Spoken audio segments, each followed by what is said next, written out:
Alhamdulillah wassalatu wassalamu Rasulullah. Tentang masalah pengumuman kematian, itu kan ada larangannya dalam hadis Nabi SAW. Naha Rasulullah anin na'yi. Rasulullah melarang dari an-na'yu. Na'yu itu mengumumkan kematian. Jadi justru kalau ada kematian itu bukan diumumkan, hanya dikasih tahu beberapa orang yang memang mau mengurus jenazahnya. Itu perhatikan tuh. Naha Rasulullah anin nahyi. Itu ada, antum lihat di kitab-kitab fikih tentang masalah ini. Di Kitabul Janaiz. Itu larangan mengumumkan kematian. Yang melarang siapa? Rasulullah SAW. Bukan sekarang ada kematian diumum. Sekarang yang paling penting, ketika ada kematian, yang paling penting itu adalah orang-orang yang ngurus jenazahnya, memandikannya, menyolatkannya, membawa ke kubur. Orang lain di luar kota, apa urusannya dia? Apa kepentingannya dia? Yang melarang ini siapa? Rasulullah SAW. Bukan ulama, Rasulullah melarang mengumumkan kematian. Kalau sekarang di kampung kadang-kadang diumumkan, karena memang orang kampung itu yang ngurus jenazahnya untuk memandikan dan juga menyolatkan. Jadi untuk perhatikan, diumumkan untuk orang-orang yang terdekat. Diberitahu kepada orang terdekat. Untuk apa? Supaya mereka tahu. Dan juga yang terdekat itu biasanya juga yang bermuamalah dengan dia. Maka anak keluarganya kan mengatakan, kalau keluarga saya yang meninggal ini ada kesalahan, berbuat khilaf, tolong dimaafkan. Memang dia bermuamalah tiap hari dengan masyarakat. Kalau dia ada utang piutang, keluarga yang nanggung. Itu benar. Tapi ketika orang umum, apa manfaatnya? Yang pertama, dia sudah melanggar larang Rasulullah. Yang kedua, nggak ada manfaatnya diumumkan untuk orang lain. Yang ketiga, ini yang tadi ditanyakan, menakut-nakuti kaum muslimin. Kan iman itu berbeda-beda orang, bertingkat-tingkat. Dengan disebarkan gitu, tambah takut orang. Dan ini yang takut bukan hanya orang awam, pelajar takut, ustadznya tambah takut sekarang. Jadi antum jangan umumkan, jangan baca deh berita-berita tentang COVID sekarang, jangan baca tuh, nggak manfaat. Antum tambah baca tambah takut. Antum Hasan baca apa tadi? Saya bilang baca apa? Al-Quran, baca Al-Quran tiap hari itu. Baca Quran, baca hadis Nabi, manfaat, tambah ilmu, tambah iman kita kepada Allah.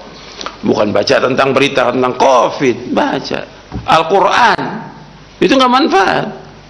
Jadi yang nggak manfaat itu tinggalkan. Kan Nabi bersabda SAW, min husni islamil mar'i tarkuhu malayani. Kebaikan Islam seorang meninggalkan apa yang tidak bermanfaat. Jadi diumumkan kurang manfaat. Kalau kita katakan kita ingin doanya, iya, doanya yang paling penting dari keluarganya, yang paling dekat. Doa orang lain betul kita harapkan, tapi dengan pengumuman itu antum menakuti kaum muslimin. Tambah takut orang. Wah, yang sekarang yang mati ini bukan orang jahat aja, orang-orang yang baik juga mati. Kan gitu, tambah takut. Ustadz ini udah mati, dihitung tuh sekarang.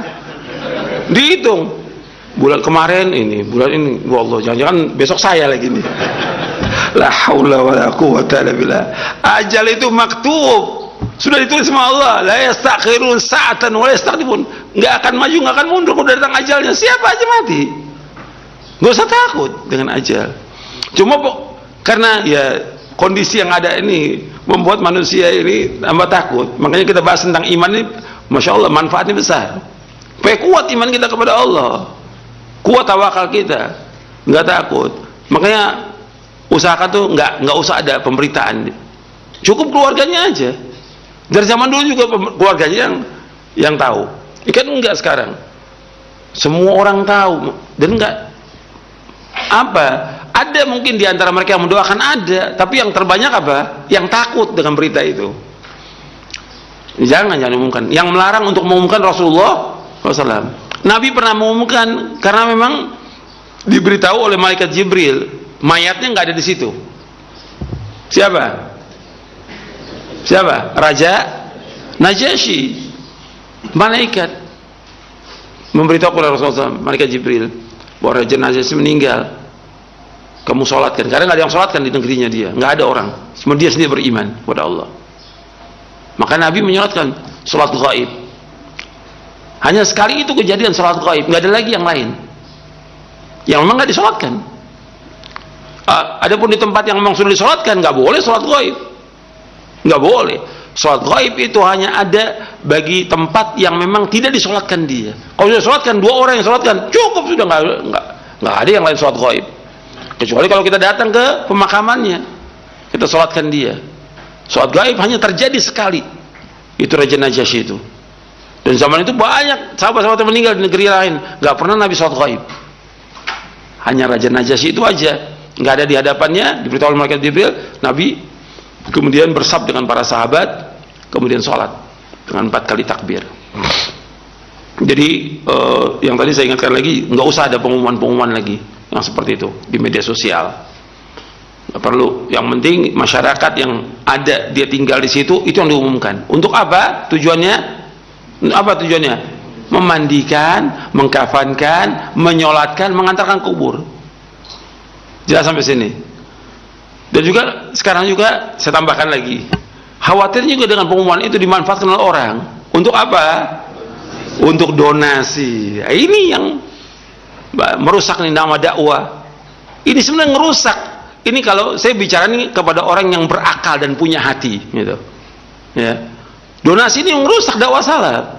Seolah-olah setiap ada kejadian apa aja minta duit. Apa kejadian minta duit? Minta-minta itu penghinaan diri kepada manusia. Haram dalam Islam, nggak boleh menghinakan diri. Minta-minta itu hukumnya haram dalam Islam. Meskipun bukan buat kita, tapi kita mau minta-minta, namanya minta-minta itu menghinakan diri pada manusia. Kenapa harus seperti itu? Dari zaman dulu orang nggak ada minta-minta. Dan juga antum lihat di desa-desa jutaan orang yang meninggal nggak ada minta-minta. Inilah sekarang kita ini, dan memakai nama dakwah salaf. Ini ngerusak nama dakwah salaf ini.